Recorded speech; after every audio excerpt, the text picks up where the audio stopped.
আখেরি মোনাজাতের মধ্য দিয়ে বিশ্ব ইজতেমার প্রথম পর্বের দ্বিতীয় ধাপ শেষ হচ্ছে আজ।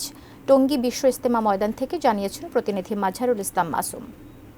বিশ্ব ইজতেমার দ্বিতীয় পর্বের আজ আখেরি মোনাজাত, অর্থাৎ মৌলানা জুবায়ের পন্থী শরায়ে নিজামের যে মুসল্লিরা এই বিশ্ব ইজতেমায় অংশগ্রহণ করেছেন, এই দ্বিতীয় পর্বে সারা দেশের 23টি জেলার মুসল্লিরা অংশগ্রহণ করেছেন এই বিশ্ব ইজতেমা দ্বিতীয় পর্বে। এই দুপুর 12টায় এই দ্বিতীয় পর্বের আখেরি মোনাজাত অনুষ্ঠিত হবে। জুবায়েরপন্থী মুসল্লিদের শীর্ষ মুরব্বী মৌলানা জুবায়ের এই মোনাজাত পরিচালনা করবেন। দুপুর 12:30টার দিকে মোনাজাত শেষ হবে এমনটি আমাদেরকে জানানো হয়েছে। শরায়ে নিজামের মিডিয়ার সমন্বয়কারী যিনি রয়েছেন তিনি জানিয়েছেন।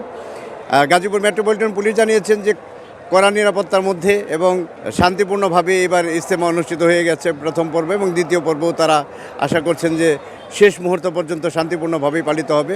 এই ইজতেমার আখেরি মোনাজাত শেষে মৌলানা জুবায়েরপন্থী মুসল্লিদের এবারের মতো ইজতেমা শেষ হবে এবং আগামী 14, 15 এবং 16 তারিখ মৌলানা সাদ গ্রুপের যে মুসল্লিরা রয়েছে তারা ইজতেমা করতে পারবেন এই টঙ্গী বিশ্ব ইজতেমা ময়দানে। কিন্তু তাদেরকে একটি শর্ত দেওয়া হয়েছে স্বরাষ্ট্র মন্ত্রণালয়ের জননিরাপত্তা বিভাগ থেকে। সেখানে বলা হয়েছে যে আগামী বছর ইজতেমা ময়দানে সাতপন্থী কোনো মুসল্লিরা ইজতেমা করতে পারবেন না। এই শর্তে রাজি থাকলে তারা আগামী 14 তারিখ থেকে যে তৃতীয় ধাপের বিশ্ব ইজতেমা শুরু হবে সেখানে তারা অংশগ্রহণ করতে পারবেন।